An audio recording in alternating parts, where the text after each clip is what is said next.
Hola, mi nombre es Ana Erazo, pertenezco a la parroquia Santo Domingo de Atuntaqui y voy a hablarles de la Eucaristía. A la luz de las catequesis eucarísticas del Papa Francisco, iniciaremos nuestra catequesis sobre la Eucaristía cuestionándonos: ¿por qué ir a misa el domingo? No es suficiente responder que es un precepto de la Iglesia.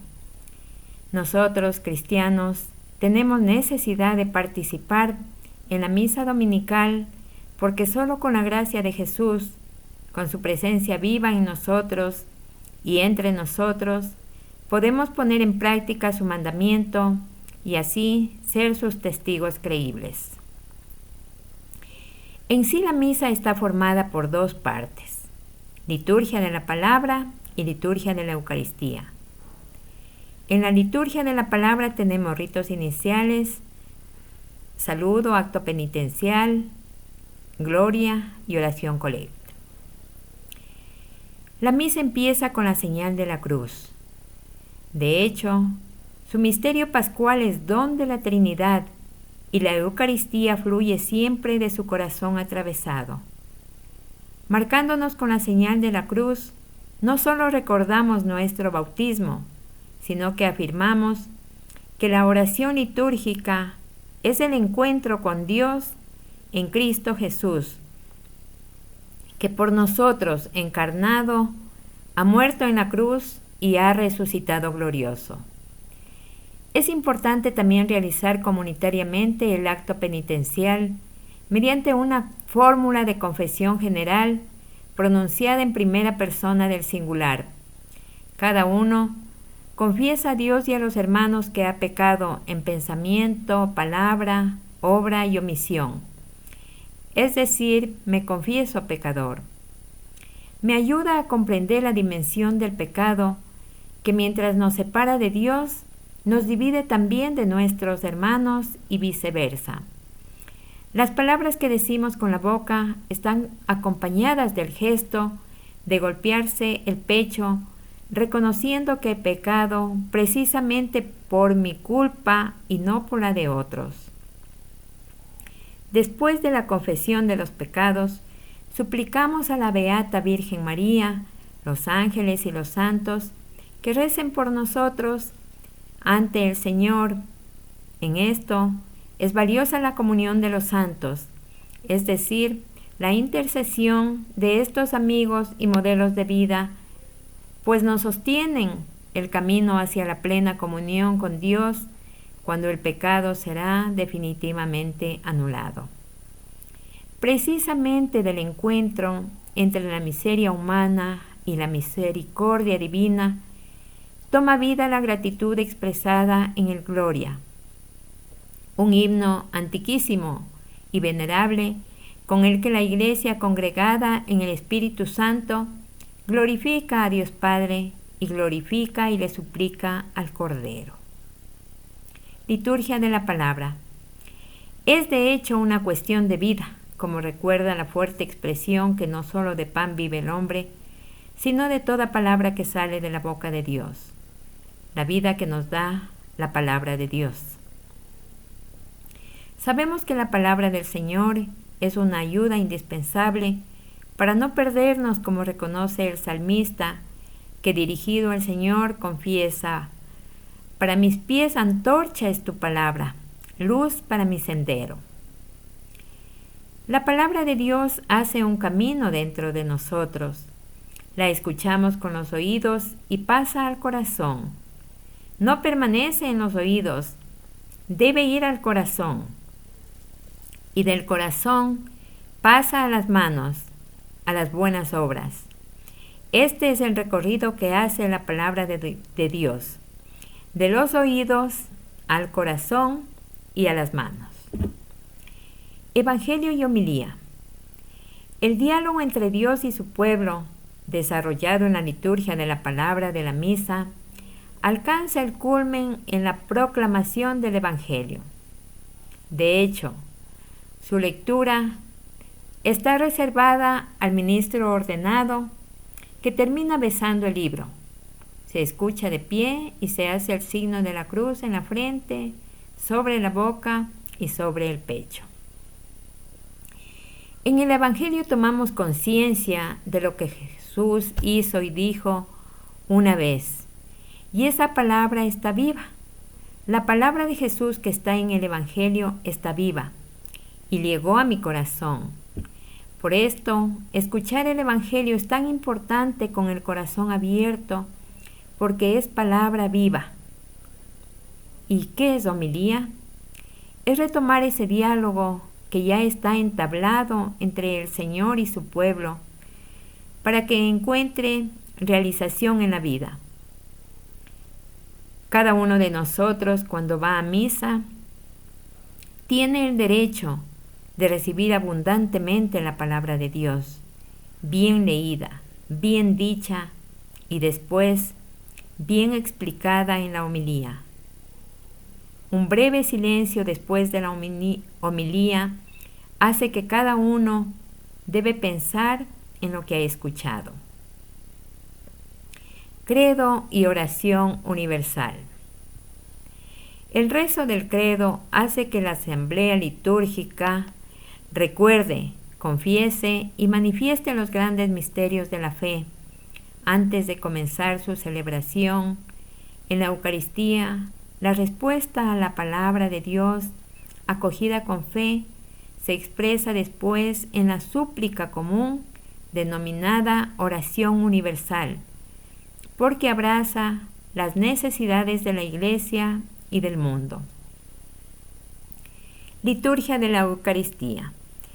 En la oración eucarística damos gracias a Dios por la obra de la redención y las ofrendas se convierten en el cuerpo y la sangre de Jesucristo. Siempre es necesario mirar el altar, que es el centro de la misa. En el fruto de la tierra y del trabajo del hombre se ofrece, por tanto, el compromiso de los fieles a hacer de sí mismos obedientes a la divina palabra, sacrificio agradable a Dios, Padre Todopoderoso, por el bien de su Santa Iglesia. Así, la vida de los fieles, su alabanza, su sufrimiento, su oración y su trabajo se unen a los de Cristo y a su total ofrenda, y adquieren así un nuevo valor. Oración eucarística. Después de haber invitado al pueblo a levantar los corazones al Señor y darle gracias, el sacerdote pronuncia la oración en voz alta, en nombre de todos los presentes, dirigiéndose al Padre por medio de Jesucristo en el Espíritu Santo.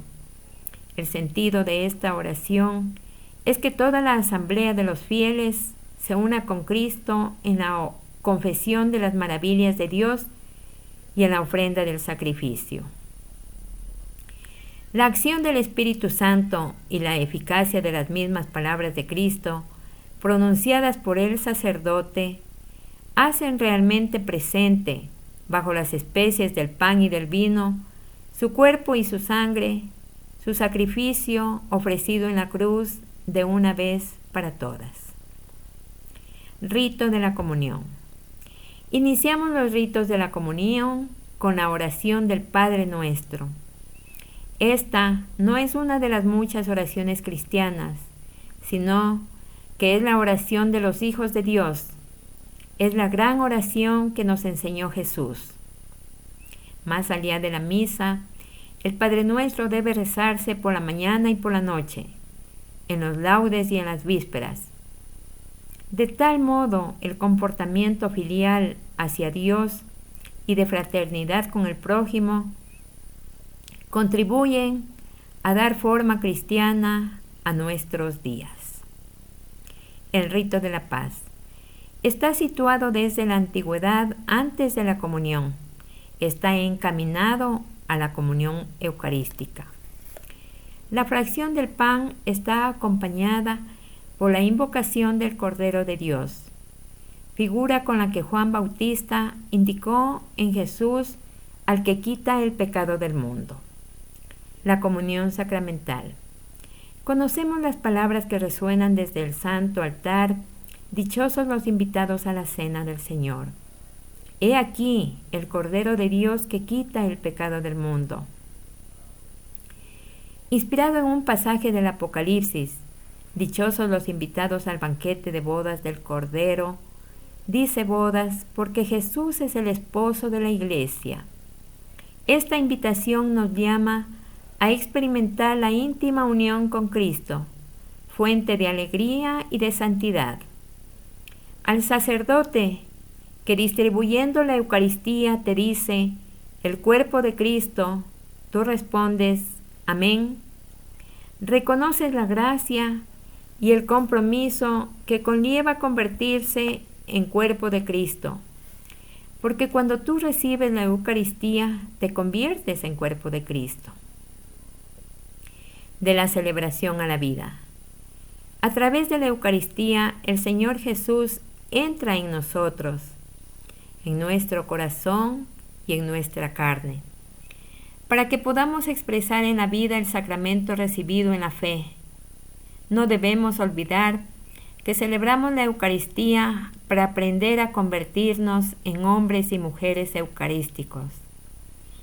Esto significa dejar actuar a Cristo en nuestras obras, que sus pensamientos sean nuestros pensamientos, sus sentimientos los nuestros, sus elecciones nuestras elecciones. Y esto es santidad. Hacer como hizo Cristo es santidad cristiana. Los cristianos son hombres y mujeres que se dejan agrandar el alma con la fuerza del Espíritu Santo. Después de haber recibido el cuerpo y la sangre de Cristo, déjense agrandar el alma. No estas almas tan estrechas y cerradas, pequeñas, egoístas, no. Almas anchas, almas grandes, con grandes horizontes. Déjense alargar el alma con la fuerza del Espíritu, después de haber recibido el cuerpo y la sangre de Cristo. Finalmente, participar en la Eucaristía compromete en relación con nosotros, especialmente con los pobres, educándonos a pasar de la carne de Cristo a la carne de los hermanos en los que Él espera ser reconocido por nosotros, servido, honrado, amado. Demos gracias al Señor por el camino de redescubrimiento de la Santa Misa y dejémonos atraer con fe renovada a este encuentro real con Jesús, muerto y resucitado por nosotros, nuestro contemporáneo.